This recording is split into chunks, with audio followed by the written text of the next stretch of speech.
All right, guys, what's going on? Today, I've got an amazing episode with Polina Pompliano. She is the founder of The Profile and the author of a great book called Hidden Genius. In this conversation, we talk about Bitcoin. It's back over $100,000, and I explain to you why Bitcoin is coming to every corner of the financial system and what it means for you and your portfolio. Then we get into Mark Zuckerberg and META. He just came out with a brand new video where he recommits to free speech. He's moving some of his teams out of California, and he talks about what he thinks content is going to look like in the new era of Donald Trump as president. On top of that, we then get into congestion pricing and this new tax that was put in New York City.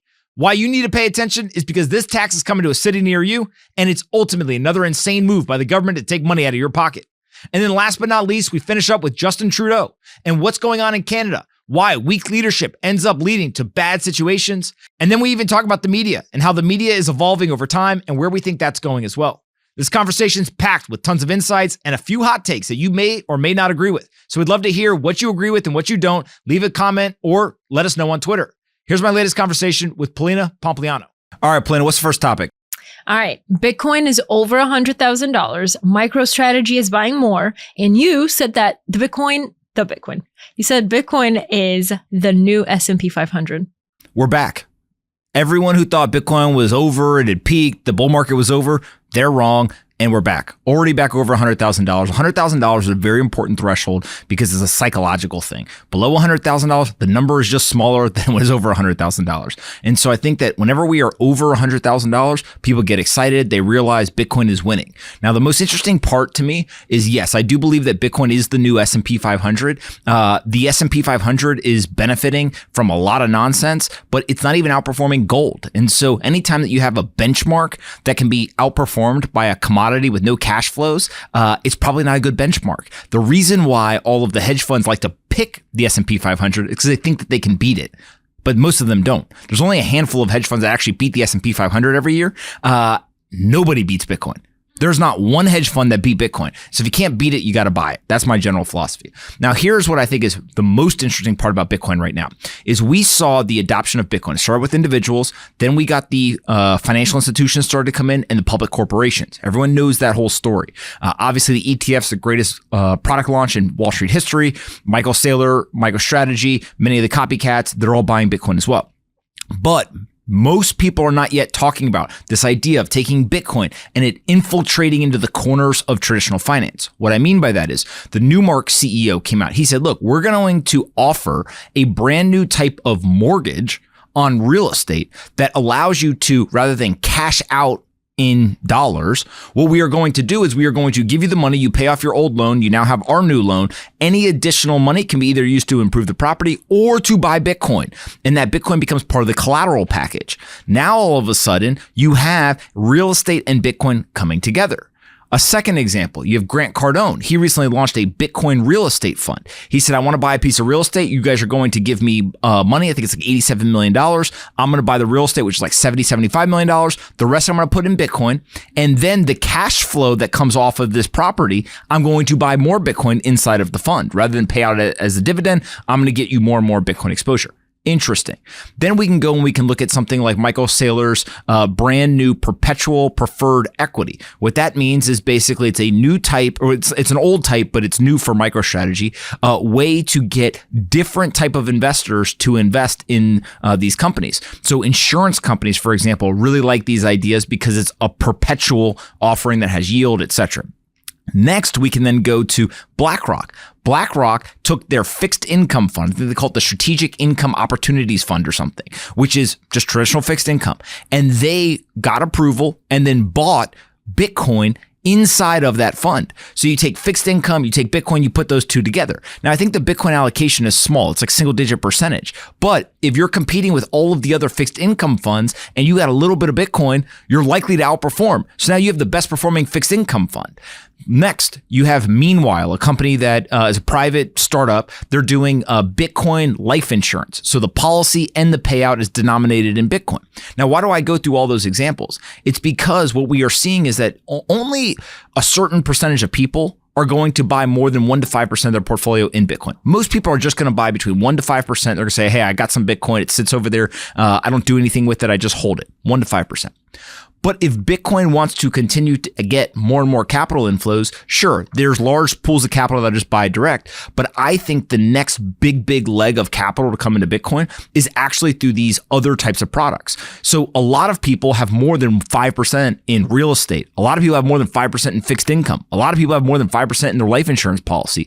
And so what's going to happen is Bitcoin is going to infiltrate into these corners. People are going to be buying life insurance, fixed income, real estate, etc. But they're going to be getting kind of indirect exposure to Bitcoin. And when that happens, I think that will be a massive inflow of capital for Bitcoin. There's only 21 million. It's a finite supply. That will continue to be this persistent bid for Bitcoin, and the price will continue to go up over the coming years. Very interesting. What do you think the next psychological threshold is? $1 million. Oh, really? Not even like 500K? No, $1 million. Oh, interesting. You got to put a zero on it. And so we're going to $1 million. I don't know when it's going to happen, but I do think that Bitcoin will hit $1 million one day. And when you think about that, look, it's 10x from here. A lot of people get excited about 10x. A lot of people don't get excited about 10x. It depends on what the time frame is. And one of the things that I think Bitcoin investors are really good at is seeing into the future. What they're probably really bad at is doing relative comparisons. And so if Bitcoin takes 20 years to get to $1 million, that's obviously not as great of a return as if it does it in 3 years. Yeah. And so I do think that there's this element of trying to figure out, okay, what is the compound annual growth rate going to be moving forward? Now, there are people who will argue that the 50, 60% that it's averaged over the last couple of years, if we just extrapolate that out, Bitcoin goes to a really high price. I personally believe that the compound annual growth rate of Bitcoin is going to continue to go down as the asset gets larger. That's usually what happens. If that occurs, it doesn't mean that it's going to go to 5%. Right? It's probably going to still continue to outperform the stock market. And so maybe it's at 20, 25, 30%. Maybe it's 35%. Still very attractive rate of return. You're still outperforming most hedge funds. But all of a sudden, it's going to extend that amount of time it takes to get to $1 million, et cetera. And so I think that's really the thing to think about is like, what is going to be the compound annual growth rate of Bitcoin moving forward? If you could know that number, then you would know whether you should be buying Bitcoin or doing something else, right? But if it's 5%, you probably can generate 5% somewhere else. If it's 40%, well, there's not very many people in the world who can generate more than 40% a year every single year. And so Bitcoin obviously would be if you can't beat it, then you got to buy it. Let me ask you like a somewhat personal question. I watched you kind of go through this journey of like, finding out about Bitcoin, understanding what it is, sitting there, learning about it in 2017, but like nobody was talking about it, to now where everybody's talking about it, everybody's buying it. How do you feel now? Let's see what happens. But like, do you feel a little like vindicated or like, like it paid off, No, look, I think that there's an element of, when I first discovered Bitcoin, I thought that I'd missed it, right? In 2016, I started mining ETH and started getting into this whole space, et cetera. I was like, oh my God, I'd heard about this years ago. Why didn't I buy any? I mean, very common, I think, experience for people. I don't think that I really fully understood how much the legacy financial system did not like Bitcoin or how dumb they thought it was until 2018. So really 2016, 2017 was all like, my experience was on the internet, and people there loved it, right? They were understanding it. They were adopting it. It was very kind of a bottoms up thing. In 2018, there are 3 experiences that I had that I think really hammered home to me, oh my God, these people don't get it. The first was I went on CNBC and Kevin O'Leary was screaming at me saying that he forbid me from putting 50% of my net worth or more in Bitcoin. He was telling me how dumb it was, etc. Now, I love Kevin. We've become friends. He's incredibly smart. And the reason why he's smart is because he changed his mind. He's got new information. He changed his mind, right? But I remember being like, oh my God, like this guy's like on TV. I'd never met him before. He had a very visceral reaction to this. And man, they are bringing me on TV because they think I'm like the idiot in the room, and they're like, using me as like the whipping boy. Like, okay, that's kind of crazy. The second experience was I went and Mark Yusko took me to go meet Julian Robertson. Julian Robertson is obviously a very famous guy who unfortunately recently passed away. And Mark Yusko is Morgan Creek. And Mark took me to go meet Julian to talk about Bitcoin. And Julian is famous because he had Tiger Management. He seeded a bunch of other hedge funds, Tiger Global, etc. And in that conversation, I saw what it was like to be somebody later in their life, but still remaining intensely curious. He was asking questions. He was bringing in analysts. Like, he just wanted to understand it, right? And I think he was like 80 something years old at the time. So it was a surreal experience. But when we left, I remember saying to myself, I don't know if he's going to buy any, right? Like he's obviously super curious. He like, it's easy to see why this guy's been successful, because still at this age, his mind wasn't really rigid, etc. Like he wanted to be successful. Then we went, and I don't want to say who the investor is, but we went to go see another kind of legend of Wall Street, somebody that everyone would know, everyone is very fond of. He actually has a fantastic reputation. It was a very short meeting. It was only about 12 to 15 minutes. It was not supposed to be 12 to 15 minutes, supposed to be a regular meeting. But when we started talking about Bitcoin, he kind of had this attitude towards me of like, oh, that's like a cute thing. Like, leave your papers here. We'll look at it. Like, thanks for coming. And I remember walking outside, and Mark was very disappointed because this was a guy he had known for a long time. You know, he thought that the guy would be a little bit more receptive to it. And I remember saying to Mark that I was excited that the guy had that reaction. And Mark was like, what are you talking about? Like, we could have raised money. We could have done whatever. And I said, no, Mark, that's the opportunity. The opportunity is that guy could go buy a lot of Bitcoin right now, but he's not going to, because he doesn't get it. He doesn't care. He's not intellectually curious, etc. Our opportunity is that we can go buy the Bitcoin before he buys the Bitcoin, right? Do you know if he ever bought Bitcoin or changed his mind? Funny enough, a couple years later, this guy's son reached out to me and he said, hey, I've been trying to convince my dad of this. Would you mind doing a Zoom call with me and my dad? And so I did it. And, I said to him, I said, look, you probably don't remember, but I came to your office, did this whole thing. He was incredibly polite, etc. And one of the things he said to me was, he goes, I'm not in the business of identifying disruptive technologies. So I'm not surprised that when you told me about something new, I kind of, pulled away. He goes, because I'm in the business of finding things that don't change. Right. So it's kind of a Warren Buffett versus maybe like a Jeff Bezos or an Elon Musk. And so what was interesting to me is this guy now is starting to, as a family, they've bought some, but now he's in a certain investment field where Bitcoin is starting to kind of infiltrate. And so some of the products that they are going to be buying or creating probably will have Bitcoin in it, not because there's some crazy Bitcoin bull, but because they understand, hey, if we have our traditional kind of investment strategy and we put a little bit of Bitcoin, there's a lot of value that can get created there. And so I just think that, if you kind of look back over the last almost decade or so, it's not so much about being vindicated or being right, wrong, etc. What I think is the most interesting part is that Bitcoin taught me about everything else. Right? It was through the lens of Bitcoin that I learned so much about monetary policy, that I learned about geopolitics, that I learned about energy, that I learned about, infrastructure, that I learned about all these different things, even history.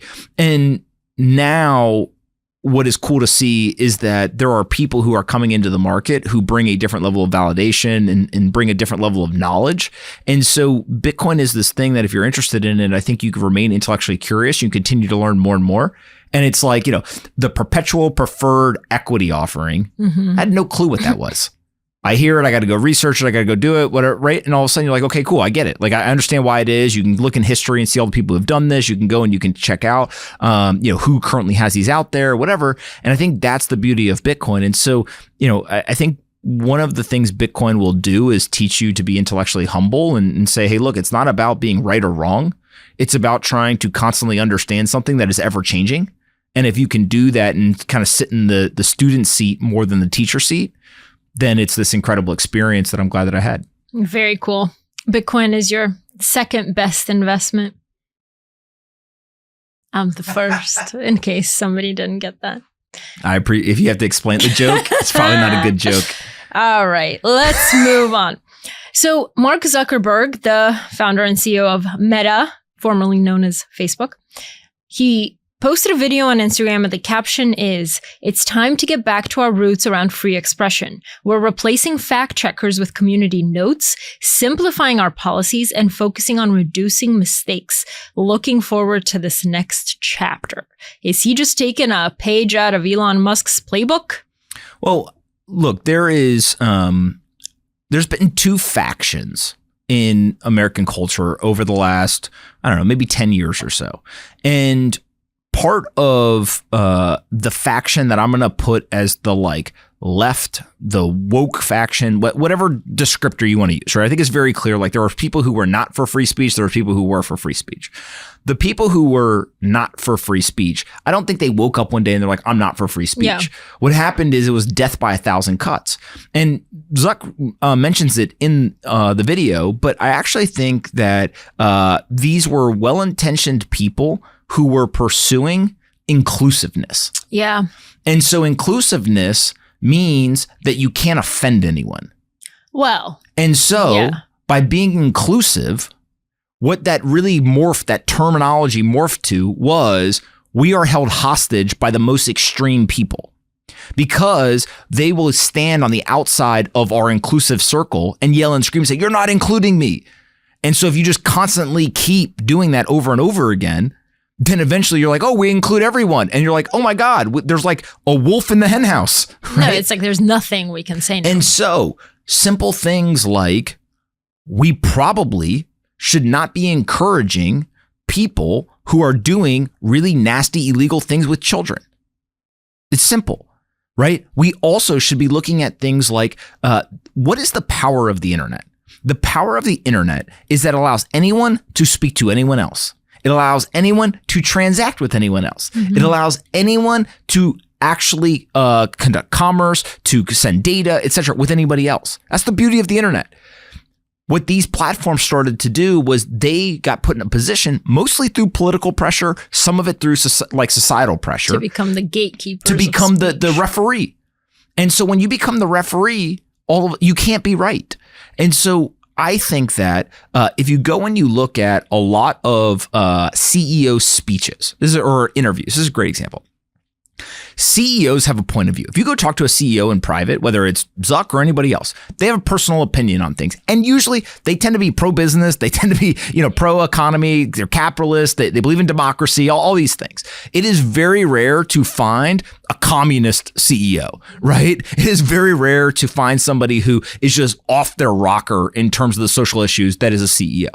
And so why is it that that's their belief behind closed doors, but they don't actually go and talk about it publicly? Well, a huge reason of it is it's all about risk mitigation.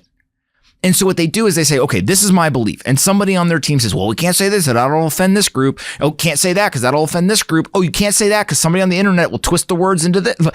And by the time you go through this whole process, it's like you took your personal beliefs and now it's just like glob, right? It's just this, we would like to be inclusive of everyone in the world, right? Like, well, guess what? We shouldn't include everyone in the world. And we got to be okay saying that. If you're a bad person, you shouldn't be included. If you're an extremist, you shouldn't be included. Like, that is okay. If you stand for nothing, you will fall for anything.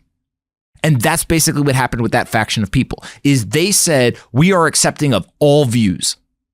Inherently, that means that you are accepting of people that are doing illegal things, that have radical views, that are extremist, etc. So obviously, if you are saying we are accepting of all views, at the same time, you are then going and deplatforming, critiquing, de-emphasizing, etc. content that is critiquing some of those views. Well, you can't be for all views.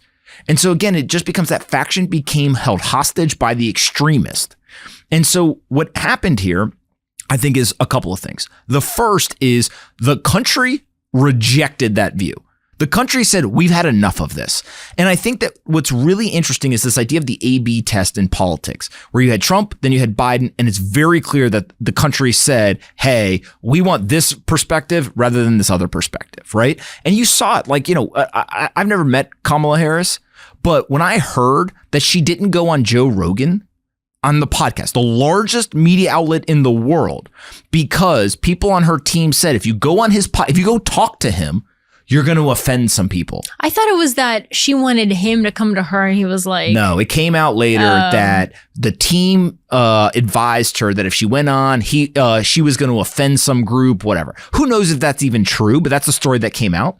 And so you look at that and you say, wait a second, how in the world is it that one side doesn't even want to talk, They're scared because they may offend somebody in their own party. It's crazy, right? So then you say to yourself, okay, the country has a certain perspective. They put a guy back in office, right? Trump is coming into office who has a very specific view of embracing free speech. On top of that, you have the world's richest man who said, I am going to buy one of these platforms. I'm going to instill free speech. And so now you have an example. It can be done. And one of the things that, I'm very sympathetic to Zuck for, which I think that people, frankly, don't give them enough credit for, is I worked at Facebook, right? I interacted with Zuck on numerous occasions. I've seen how that team operates, etc. These people are not malicious. They are not negligent. They are not trying to, put some weird view out in the world, etc. What happens is they are constantly under barrage from law enforcement and politics. These people are constantly coming at them.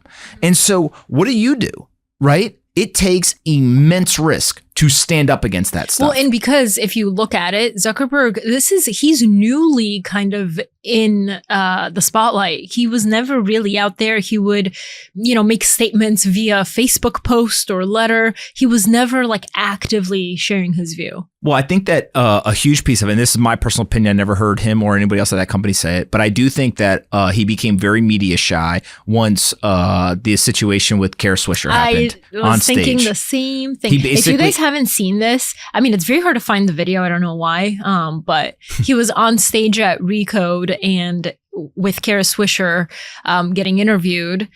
About she all bullied sorts him. of she was like, oh, are you sweating? Take off your hoodie, let me see you let me see if you sweated through it. And he was like, I'm not gonna take off my hoodie. She made him in front of everybody take off his hoodie and then paraded that. It's a bully. Yeah, I think that was unnecessary and not professional or journalistic, but some would argue. So if you think about that, yeah. The media also is a huge part of this because the media felt like they had weapons. If you're not inclusive, we're going to come for you. But there is safety in numbers. It took one courageous person to come out and say, I don't care if you come for me. Another one, a third one. Now I can list 50 CEOs who say, I do not care. You are not the media anymore. We are the media. Zuck did not do this. He didn't go on a show to do an interview. He didn't go to the papers. He literally sat down. It's a cell phone video and he posted it directly on his platform. And guess what? It's the talk of the world today. He went direct to the audience. And so that is ultimately what has happened now is that the media overplayed their hand. They kept going and canceling people and going after them, etc. So finally people said, yo, we've all been canceled. Every single one of us has been canceled. Mm-hmm. Right? Me personally, have had people come after me. I mean, you remember there was a time on Twitter where there's an individual who literally, I tweeted something to the effect of hard work never goes out of style. I don't remember the exact words, but I said something about hard work. And this was like 2018, maybe 17. And somebody came after me and said that I was racist for it. And sexist. Racist, sexist, whatever. This the whole cancel culture playbook. They came after me. And it became this huge thing, whatever. And I just sat there and I was just like, I just don't care. Maybe it's my personality or whatever. Like, I know who I am. My friends know who I am, etc. And it bothered the hell out of me because after that, this person then DM'd me and asked me for money for their company. It was like a shakedown. She said, I'll stop if you invest in my company. I was like, I cannot believe, and I was a reporter at the time and I knew who this was. And I was like, it blows my mind that people do this. So that's the whole game. And the world has had enough. And so now all of a sudden we have these CEOs who are saying, I'm not going to participate in this anymore. And he references it. He says, look, it's incredibly hard to operate when the government is operating against you. And so with Trump coming in, obviously that's not going to happen. Now, two other things that I want to mention real quick on this. One is Mark Zuckerberg and Facebook or Meta just put Dana White on their board of directors. You want to say that there's a big vibe shift? Dana White isn't exactly your, buttoned up corporate CEO. And so putting him on there, one, Dana White's an incredible operator. He's a great CEO and he's built an amazing business in terms of entertainment, et cetera. And I bet there's a lot of technology and AI, et cetera, that's coming to that business. And so he'll be a great resource. But he also is very close to Donald Trump and he really understands and has his finger on the pulse of what society is doing. And so Zuck is not just talking, he's taking actions here. And then the second thing that he's doing is he's moving some of the teams out of California to Texas. Now he said, I can't remember if he said perception of bias or to remove bias. But it is very clear that politicians overplayed their hand as well. And so it goes back to America was built on taking risk. It was built on giving people freedom, and it was built on government being small and out of the way. Yeah, but that's not what happened over the last couple of years. And now the internet and these digital natives are going to take that back. But do you know what I kind of think about all this like culture shift and vibe shift, as you call it, is that it's almost like the cool girl effect. It used to be very cool. Like you gained social capital by canceling people and by being someone to point fingers and say, oh, they did this. And did you see their Twitter history and like all this stuff? Like that used to be cool. Only with nerds and losers. Well, right. But that used to be considered the cool thing to do. Now that's out of style. And now the cool thing is like common sense. So I think that where you place the cool factor, that's what's gonna grow. Well, and also the media and others, they pioneered the cancel culture playbook and they taught it to the people on the internet. And now the people on the internet can weaponize it back. And so now what they do is you can see this, right? If you say dumb things, we have a voice too. And really the entire power dynamic was based on previously, we as the media have a voice. We as the platform have power. You as an individual are susceptible to our rules. Again, this is something that I very, very intimately understand. We've had videos taken down. We've been censored. We have had tons of issues, banking wise, etc. Right? And generally, we're not that controversial. We're not that, doing anything too crazy. There are people who are way more controversial that deal with this on a day-to-day basis. I'm talking about over a decade, maybe 4 or 5, maybe 6 incidents. But there are people who've dealt with this every single week. There are people who still are kicked off the platform. And I go back and I constantly remind people that if you want to see ultimately how the future will play out, the number one thing that I will keep reminding people of in the digital age is that eventually the people's voice will be heard. You can trick them. You can slow them down. You can provide friction. You can do all stuff. But eventually, the people's voice will be heard. And the people's voice has been heard. They put the president they wanted into the White House. They pushed back, and they've got people to cave on the platforms, right? Free speech is making a comeback. The people's voice is now being implemented. It took a long time. There's a lot of people's careers that got derailed. There's a lot of people who had to kind of fight the fight. But ultimately, the people's voice is prevailing. And I think that is going to be a huge theme of the next 10 to 15 years. All right. Let's talk about the people's voices not prevailing. Congestion pricing was introduced in New York City on Sunday after a late attempt by officials in New Jersey to stop it in court failed. The measure, which charges many drivers $9 to enter Manhattan during peak hours, is intended to bring relief to the country's most populated city. According to traffic data analysis, New York had the worst traffic in the world in 2023. Drivers lost 101 hours to traffic during peak commuting times. Is this really about traffic or is this about collecting some money? Today's episode is brought to you by Gemini. The future is being built today, and the future of currency isn't dollars, euros, pounds, or yen. It's crypto. And Gemini thinks that's a great thing because a future where money is decentralized, inclusive, and globally accessible, that's a future that we are anxious to be a part of. Gemini teamed up with futurists, technologists, and designers like award-winning artist Matt Griffin, known for his illustrations for Dune, to craft a vision of the future with crypto at its core. The creative theme, Go Where Dollars Won't, emphasizes exploration, growth, and the crypto market's limitless potential. Whether it's going on that Martian safari to capture an unforgettable photo of a herd of woolly mammoths grazing the red planet, or using Bitcoin to pay for your lift pass to go strata skiing down the mountain peak of a breathtaking comet. Whatever adventures we'll be living, one thing is for sure. In a future this fantastic, the limits of traditional currency simply cannot keep up. Financial innovation will usher in this new frontier, and so go where dollars won't with Gemini. Go check them out at gemini.com/go where dollars won't. Again, go check it out at gemini.com/go where dollars won't. Well, there's a couple of things that are worth paying attention to. The reason why every single person in the United States should pay attention to this is because New York City is the first city in the country to implement a congestion tax, this is coming to the rest of the country. You think so? It's in Europe. I mean, Atlanta's got It's in Europe. some congestion. It is coming to the, other cities in America. Once it is implemented, Wait, it is in Europe? Yeah. This is the New York City did not invent this. They borrowed this from other places. They've now implemented it. Other cities are going to start asking themselves, should we do it? The second thing I'm going to say is that whoever created the terminology congestion tax is a moron. Just call it a toll.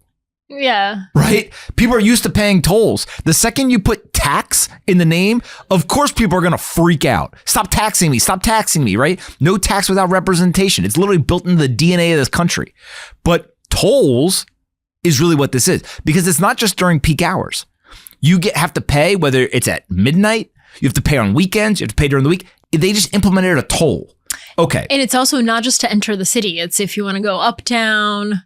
Basically, they just implemented this thing where anywhere below 60th Street, right, you got to pay. Now, here's what people are not talking about is, yes, that is the actual thing that the government implemented. How are companies like taxis, Uber, Lyft, et cetera, doing this? Taxi drivers, Anthony recently was I talked to one, and he said every single time you get in the taxi, it used to be $4. That's the flat fee. Now it is going to be $4.75. He showed me it's $4.75. That 75 cents difference is what the taxi companies are putting on every single ride to make up for the $9 a day tax. On top of that, Uber and Lyft, they now are adding some to every single ride as well. And so you don't end up just paying the $9. What happens is every single time you take a ride, you are going to pay some of this on these ride sharing services or in taxis. So if you go back and you look at this, my number one problem with the entire situation is that they estimate they're going to raise $500 million to do this, right? If everything plays out how they say they're going to get $500 million. Every year, the MTA loses out on $700 million by allowing people to jump over the turnstiles. I don't know if they allow it. Well, what else would you call it where this has been happening for years? Why is it that when I go to certain news organizations, they have the equivalent of a turnstile, but guess what they have? It's not just a rotator one that I can easily jump over. Instead, it's these doors. They pop. They're fully closed. Costs money. Nearly impossible to jump over, right? Then they open, you walk through. You see this at airports, etc. Again, maybe it costs money, but again, it goes back to if you actually want to stop the bad behavior, there are solutions. The solution is not, oh, screw it, let the people keep jumping over the turnstiles and let's take the money from the good actors. You're punishing good people because the bad people are getting away with doing bad things. So why don't we, again, common sense, go after the bad people and stop punishing the good people? And then how stupid do you have to be if you have an area where there is commerce happening to try to deter people from going to the area of commerce? Yeah, very dumb. I mean, what are all the businesses above 60th Street saying? You mean below 60th Street? Oh, sorry. They fought it. Below 60th Street. Yeah, they fought it for a while. So there's something called the Partnership for New York City. Kathy Wild runs that organization. She's a fantastic woman, very well connected. I think probably one of the most important people in New York City. And she pushed back a lot on the congestion tax on behalf of her members because at first it was going to be $15. So here's a very interesting idea, which is if somebody could actually fix the MTA's budget, they spend over $19 billion. They have more than 74,000 employees.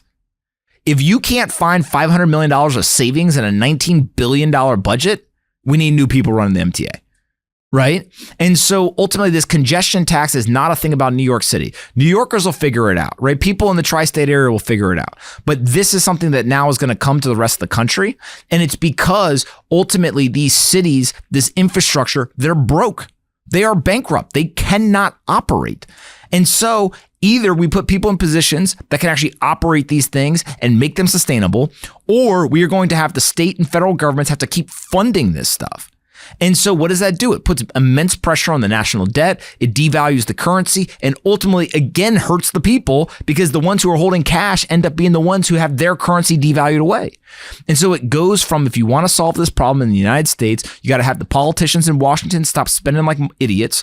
And then you got to have people at the individual, local, state level who can actually run these organizations and say, We're not going to run at a loss. We're not going to keep dipping into the state or federal piggy bank because we can't figure out how to take $19 billion a year and run this organization. Yeah. And then my favorite part is that the firefighters, they came out and they said, our members used to drive their personal vehicles into New York City to take on extra shifts, to provide more coverage, to do all this stuff. It has ripple effects, right? Our members are no longer going to drive their personal vehicles. They've told us they're not going to do it. So we're going to have to buy vans with taxpayer money to go pick up our members because this tax is onerous on them. So again, this is a blanket tax. There's no, policemen, firemen, paramedics, they don't have to pay the tax. I saw a story that said if you have a funeral hearse taking a dead body, you got to pay the tax. Right? So everyone gets treated the same, which on one hand, okay, got it. Everyone gets treated the same. But on the second hand is, well, if all of a sudden the firefighters aren't driving in, we might not like that, right? What are the repercussions to that? And so there's all of this complexity around this thing, but ultimately this is an example of you have politicians who are implementing a really, really dumb idea because they are simply trying to play math where rather than say, how do we get more money? They should be saying, how do we spend less with abuse, fraud, and inefficiency? And if they were better at the spending part, they wouldn't need to drive more revenue. But ultimately, they don't know how to do that. And so the only thing they know how to do is add more tax. Mm-hmm. I'm looking at these tolls to enter the congestion zone, and it's a lot of money. Because it's like $500 a month, approximately, depending on how many days you come in, etc. So the average worker now has to pay, if you drive your car, crazy. you have to pay $500 extra a month, which is $6,000 a year. I don't do public math, but I think that's right. And so from there, then you get, what if somebody gets paid $120,000 pre-tax? Yeah. And let's just say that they pay $30,000 in taxes. They're paying the tolls with post-tax dollars. All of a sudden you start saying, wait a second here. These people are paying high single-digit percentage of their take-home pay for a tax. And if you think about it, the people coming into the city, many of them, work normal jobs. It's not like you're taxing the billionaires. Of course. It's crazy. And why do you think other cities will start to implement this just to make more money for the Because idiots city? Love to copy idiots. Clip that. It's true. I'm gonna start it. Okay, go on. No, idiots love to copy idiots.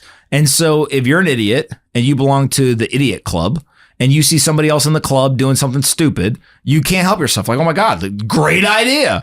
And then you go and you try to implement. So what, did people not vote on this? I don't.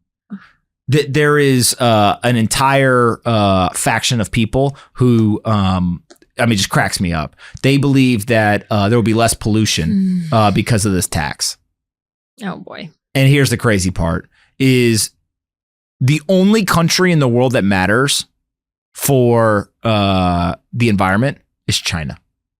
It doesn't matter what the US does. China is the biggest polluter in the world. So unless you are able to do something in China, no matter what the United States does, it will not matter. Interesting. And so the people who are celebrating this, again, it's all virtue signaling. It's all part of the cancel culture crowd, etc. So tired of They're virtue in the signaling. streets literally claiming victory. But what is hilarious to me is they don't realize that they're actually plotting their own demise in doing this. Oh, I did not realize that. Sorry, this is back to our former topic, but I didn't realize that Meta is moving the trust and safety from California to Texas. That's what I said, yeah. Oh, I did not hear that. Yeah. Interesting. Don't clip that. Okay.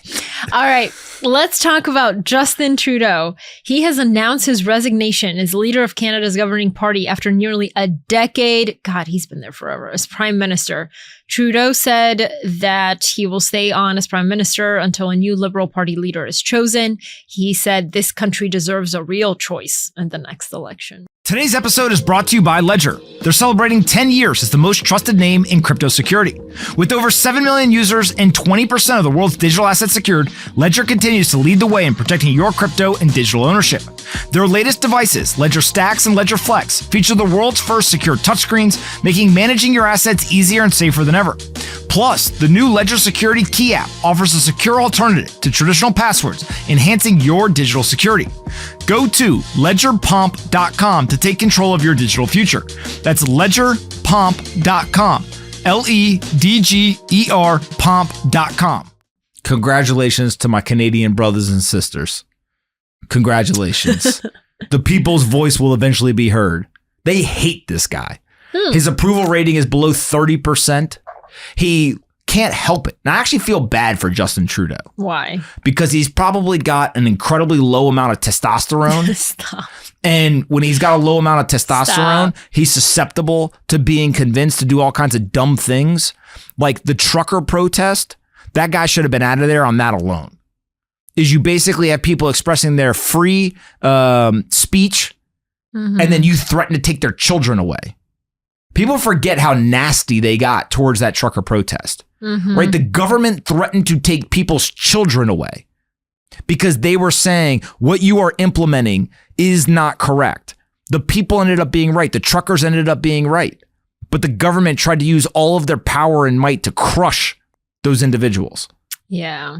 Well, guess what? The people's voice was eventually heard. I cannot tell you how many videos I saw of people walking up to Justin Trudeau at various events saying, sir,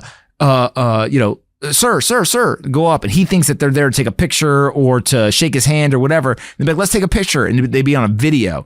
And then they would be like, F you, Justin Trudeau, you slumbag, blah, blah, blah, and just like go at him on video over and over and over. It just became cool to do because they literally did not like the guy. And so again, I say I feel bad for him because I don't think that he's ever had an ounce of strength in his bones. But to be a leader of a country, you have to approach it from a position of power and strength. You have to lead. If you, again, get co-opted by this, we're going to include everyone, you get held hostage by the extremist. And Canada's a perfect example. A lot of the dumb ideas in Canada were from the extremist saying, oh my God, they're saying this, they're saying that. They won't let me do this. They won't let me do that. Good. That's the point. You're an extremist. The rest of society doesn't agree with you. And so it comes back to this idea that if we want to live in this digital world, if we all want to have peace, prosperity, high GDP production, if we want people to actually live a better life than their parents lived, etc., you have to stand for something. And when you put weak leaders into these positions, they don't stand for anything. And the worst kind are the one who say all the right things, but then when the time comes, they don't stand for it. And that's the category I put him in. Because if you listen to him over the years, he actually says a lot of the right things. But when it came time, what did he do?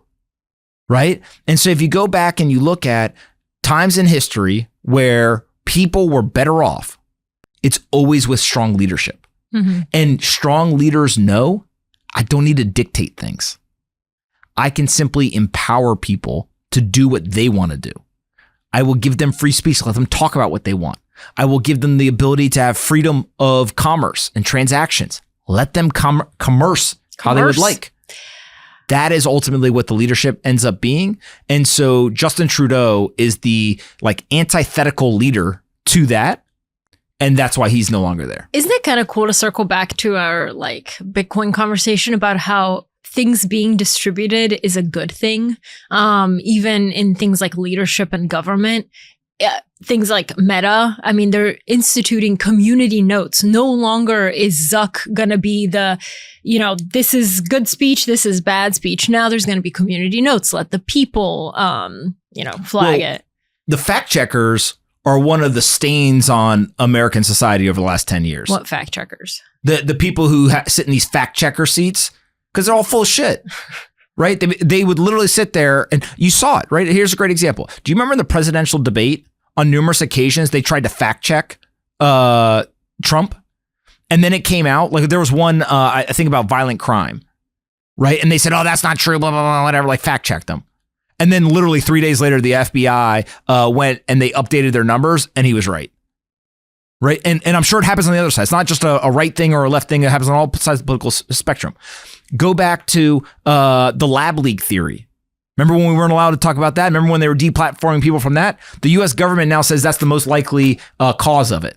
But again, I mean, things evolve and like we get more information to a story. So it's not fair to say. How did they know then? There was research done. It was obvious. Yeah, so it's better. It's probably more accurate to say this is a developing story than call it a fake fact, a fake news. Whatever. You could say whatever you want, but at the end of the day, I can go through example after example after example. The Hunter Biden laptop story. The fact checker said that's not real. They lied. The government knew that it was real. And so when you look at this over and over and over again, nobody has a monopoly on facts. Inherently, the fact checker believes that they are the arbiter of right and wrong, of truth and false. And so get rid of them because that's not the world we live in. Instead, let people figure it out for themselves. If you're so concerned about truth, then go into the grocery store and get the tabloids and don't let them post the things that they post. Because there's all kinds of crazy stuff going on there. But if you're not willing to go and actually oversee that, then you shouldn't be overseeing the conversation online.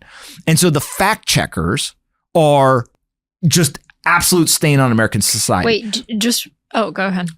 You know who else falls in that category? The misinformation reporters. Like that they report on misinformation? They're the ones who, they're basically fact checkers, right? Is they come out and they say, that's misinformation. How many times have they been wrong?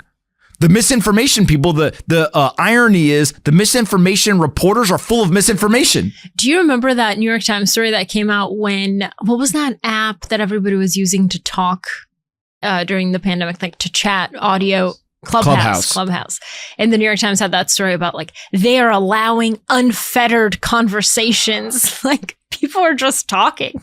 Of course. That was crazy. Of course, because you've heard John Kerry say it, that free speech is an impediment to their plan. You've heard the media talk about it. They don't want people to transact. They do not want people to talk unless it is approved speech or it is approved transactions. The internet is taking a sledgehammer to that idea. I really hope that all of this kind of manifests itself into what is considered journalism and media today. I don't think is true journalism and media because of, I think it's just advocacy, right? So I hope this like freedom of speech and whatever has a resurgence into you are there to be a journalist, not to be an advocate for a cause. You and I probably disagree on this. I don't think the idea of journalism that has previously been presented is a real thing. I think that there is no such thing as unbiased or objective reporting. No, but there's a fourth estate to check power, right? Like powerful institutions like the government. Somebody needs to be watching to report on what are they doing as accurately as possible. So we, the people, know what's going on. I think what ends up happening, and again, I'm not some media expert that knows the future, right? But I do think that what ends up happening is you're going to start to see less of an emphasis on this idea of we're objective, we're unbiased, I have no opinion, which is obviously not true. It's a human. If you go talk to these people, I know them, right? If I talk to them, they have opinions. But you know the journalists of today. So no. But these are even people who have been around for a long time, et cetera, right? They've always had opinions. Right. Just say your opinion. You can still report the facts. You can still do all that, but tell people, show the transparency. That's what the internet did. The internet ushered in, I want to know what you believe. You're the journalist. You did all the work. You went and found all the facts. You did all the quote unquote journalistic work, but then just tell me. So you want analysis. But that's the whole thing. You don't just want, here is what happened. You want analysis. That doesn't exist in the world, because when the people write the quote unquote objective, here are the facts. What we have learned is they constantly are twisting the facts. They constantly are injecting indirectly their opinions. And the most extreme version is the advocacy that you're talking about, et cetera. But I would argue that the world would be better and there would be better checks on power. Like think of all the reporters who were sitting there and were being told that Biden was sharp as a tack, right? It took 3 minutes for the American people to see the man on stage in a debate, and people felt bad for him. Yes, but I think that this is this like new wave of, because we're Democrats and we don't want this quote unquote dangerous Trump to go into power, we're going to go against journalistic ethics and not report things and not show the reality of the situation. I just think that there's a new crop of quote unquote journalists who were raised on blogs and who are raised on advocacy, and they don't know that there's journalistic ethics and like that you should try to be as unbiased as possible. You should go look at documents with facts and report that instead of... My argument is that you should be as biased as possible and just tell us the bias. And then we have competing bias. Yeah, like, and then you have, I want to know what is but then you have a divided country in which people believe different things over the same set of facts. Yeah, well, it's different opinions, of course. And then you get Biden, half the country's like, oh, he's great. And the other half the country's like, oh, he's not mentally well. Of course. But then you show them the video and you have them talk, and then people are like, oh, obviously this. And over time, what happens is people build up trust with certain individuals based on their analysis. Analysis. It's a Substack theory. Because I read the Free Press, I know what the Free Press's bias is, and I choose to read it. I also read other things where I know like the author's personal bias. The Free Press is going to be bigger than the New York Times one day. Probably. But my thing is that I think we've just like swung so far on the advocacy swing that there's room in the middle. Like there is room to objectively report facts like what the Associated Press or Reuters used to be. Maybe. But anyway, okay. So some of those organizations... Agree to disagree. I think some of those organizations are going to be even crazier. If you can hide behind, oh, I don't have an opinion, it gives you license to indirectly pull the strings. That's the problem. I mean, I see what you're saying. It's just that. All right, you guys just saw the. Yeah. You guys you guys ever want to see a private conversation with Polina and I? Can I ask you 2 questions before I let you go? Why you love my blazer? I'll tell you. I mean, I've just. Well, you're in your equestrian era. Can you tell us? You read the Free Press. What are the other media outlets that you consume? Well, I do read a lot of Bloomberg. I read the New York Times. But you know, I know what I'm getting into. I read the Wall Street Journal magazine. Yeah. Twitter. I read. Oh yeah. Well, X. Twitter. You consume a lot of X. You have 2 feeds on X. You have the one they give you, and then you have me just constantly DMing you all of the red pills. But see, again, another thing with like X becoming freedom of speech, whatever, which I agree that speech should be free, but what percentage of your feed on X is fake? I mean, a lot of it is like manipulated video, things that didn't actually happen. People are doing it for retweets and likes, and you're like, I don't even know it's true anymore. Well, but if I read the mainstream media, same thing. Nah. Yeah, there's a lot of manipulated videos. There's a lot of that type of stuff. I'm more informed. This is my test. Am I more informed or not reading X? I'm more informed. Am I more informed or not reading certain mainstream publications? I'm more informed. So give me all the information and let me decide what I believe and what I don't believe, rather than you act as the filter, right? I get and you try to determine what's true and what's not. I mean, citizen journalism has always been a thing. It's not like it's new. It's just that all of us live on these platforms. So that's how you get. If Elon keeps saying you are the media now, people are going to start applying to places for media passes. Go to events, say I'm the media. Elon said it. Anyway. All right. That's all I got. I appreciate you doing this. Thanks so much, everyone, for listening. We'll see you guys next week.